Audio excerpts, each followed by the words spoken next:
श्री कृष्ण कहते हैं कि किसी भी तरह रिश्तों को बेहतर बनाने की सलाह आपकी अपनी समझ से ज़्यादा बेहतर कोई सलाह नहीं हो सकती।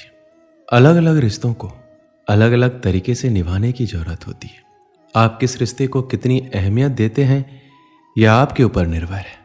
अगर रिश्ता आपसे छोटा है तो आप रिश्ते पे चिंता करें और उसकी वजह ज़रूर जानें। बिना वजह रिश्ते टूटते नहीं हैं, कुछ न कुछ वजह ज़रूर होती है। और रिश्ते बहुत नाजुक रेशम के धागे से भी कमज़ोर होते हैं, जो किसी भेदभाव या छोटी से छोटी गलतफहमी से टूट सकते हैं। तो बेहतर होगा कि आप अपने रिश्तों को बेहतर बनाने के लिए उनको उचित ऊर्जा दें और मान दें। ज़रूरत से ज़्यादा या ज़रूरत से कम व्यवहार से भी रिश्तों पर फर्क पड़ सकता है। सोचें, समझें, फिर फैसला लें।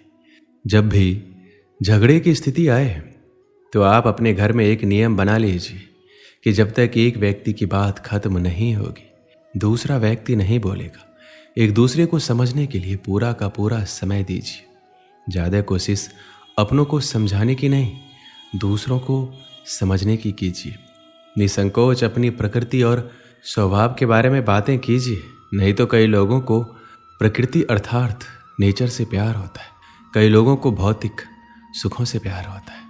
दोनों में तालमेल बैठना बहुत मुश्किल काम है। धैर्य और एक दूसरे को समझना ही हल है। इस संसार में हर लड़ाई का जन्म विचारों से ही होता है और विचार इतने महत्वपूर्ण नहीं होते। इंसान लड़ाई करे इस बात को आप चित्त में बसा दीजिए। इसलिए ये अहंकारी और मूर्खों का है जो विचारों के लिए लड़ते हैं। इसमें ध्यान से अपना जीवन व्यतीत कीजिए। श्री कृष्ण कहते हैं समाज में हर व्यक्ति का किसी न किसी के साथ कोई न कोई रिश्ता होता है। प्रत्येक रिश्ते की अपनी एक गरिमा होती है जिसको निभाना जरूरी होता है। समस्या वहाँ आ जाती है जब हम उस रिश्ते की गरिमा पार कर सभी रिश्तों को भूल अपने स्वार्थ के लिए सोचते हैं। पति पत्नी के रिश्ते कांच की तरह होते हैं, टूट जाए तो चुभते हैं। इन्हें टूटने में एक पल और बनाने में बरसों लग जाते हैं। रिश्ते को बेहतर बनाने के तरीके, कोई रूठे तो उसे मनाना सीखो। रिश्ते तो मिलते हैं नसीब से, बस उन्हें खूबसूरती से निभाना सीखो। ऐसे में आज हम आपको रिश्तों को बेहतर बनाने के तरीके बताएंगे जिससे आप अपने रिश्ते में हमेशा नयापन बरकरार रख सकेंगे। रिश्ते में सबसे बड़ी चीज़ है भरोसा। एक दूसरे पर भरोसा करना रिश्ते का पहला कदम होता है। एक दूसरे की अहमियत को पहचानना। अक्सर ऐसा होता है कि हम झूठे स्वाभिमान के चलते अपने साथी की अपनी ज़िंदगी में अहमियत को स्वीकारते ही नहीं हैं। हम उससे भरोसे की उम्मीद तो करते हैं मगर उस पर भरोसा नहीं करते। अगर गौर करेंगे तो पाएंगे कि हम अपने ज़्यादातर रिश्तों में सिर्फ इसी कमी के चलते फासले बना लेते हैं। ये कदम इतना मुश्किल भी नहीं होता। ज़रा सा भरोसा एक दूसरे पर कीजिए तो सही। यकीन मानिए बदले में भरोसा, सहारा, प्यार और साथ सब कुछ आपको मिलेगा। रिश्तों को बनाने के लिए आपको अपने खास लोगों के साथ बातचीत, हालचाल लेते रहना चाहिए। कभी कभी बिना काम का भी फ़ोन उठाकर यूं ही मौसम की खबर ले लेना चाहिए। मतलब जो वाकई में खास है उनको समय दीजिए। ज़्यादातर लोग आपसे आपके स्नेहपूर्ण और ख्याल रखने को हमेशा के लिए याद करते हैं। इसलिए छोटे छोटे तरीकों से भी पूछते रहें कि हाँ जी आप आज कैसे हैं।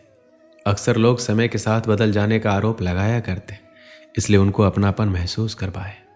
गलतियां करना और उनसे सबक सीखते रहना सबसे जरूरी है। सामने वाले के आत्मसम्मान को कभी ठेस ना पहुंचाकर आप उनका प्रेम और विश्वास दोनों हासिल कर सकते हैं। बाकी सबका अपना अनोखा तरीका होता है। हर एक रिश्ते की कदर कीजिए। रिश्ते अक्सर आपके व्यक्तित्व का आईना होने के साथ साथ आपके सुख दुख के साथी भी है।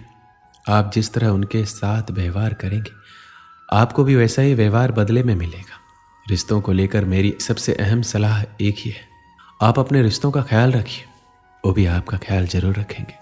मैं अक्सर देखता हूँ कि लोग कहते हैं कि उनके कुछ रिश्तेदार उनके साथ अच्छा व्यवहार नहीं करते। मेरे भी कुछ ऐसे रिश्तेदार हैं जो मेरे साथ अच्छा व्यवहार नहीं करते, लेकिन मैं उनको लेकर रोता नहीं हूँ। श्री कृष्ण कहते हैं उनका व्यवहार उनका कर्म है और आपका व्यवहार आपका कर्म है। वो आपके साथ जैसा भी व्यवहार करे वह आपके वश में नहीं है, लेकिन आप उनके साथ कैसा व्यवहार करते हैं यह आपके वश में जरूर है। जहाँ तक हो सके अच्छे और विनम्र बने रहिए। यदि बात आपके स्वाभिमान पर आती है तो हट जाइए, लेकिन दूसरों के साथ उन्हीं के स्तर पर मत जाइए। सबका हिसाब किताब लिखा जा रहा है, आपका भी और उनका भी। रिश्तों की अहमियत आपसी समझ और व्यवहार से जुड़ी है। विविधता स्वाभाविक है, लेकिन अशिष्टता या फिर बुरा बर्ताव आपका अपना कर्म है। रिश्ते बहुत ही प्यारे होते हैं। रिश्ते उस अमृत की तरह है जिसे इंसान अपनी जिंदगी में सही तरह से सहेजना सीख ले, तो जब तक इस धरती पर बसेरा है वह कभी अकेला और उदास नहीं रह सकता है। एक समय में दो भाई रहा करते थे। दोनों ही बड़े स्नेह के साथ रहते थे। कोई चीज लाते तो एक दूसरे के परिवार के लिए अवश्य लाते। छोटा भाई भी सदा बड़े को आदर तथा सम्मान की दृष्टि से देखता। एक दिन किसी बात पर दोनों में कहासुनी हो गई। बात बढ़ गई और छोटे भाई ने बड़े भाई को अपशब्द कह दिया। वहीं से दोनों के रिश्ते में खटास आ गई। पूरा 1 साल बीत गया, लेकिन दोनों में से किसी ने भी एक दूसरे से बात करने की कोशिश नहीं की।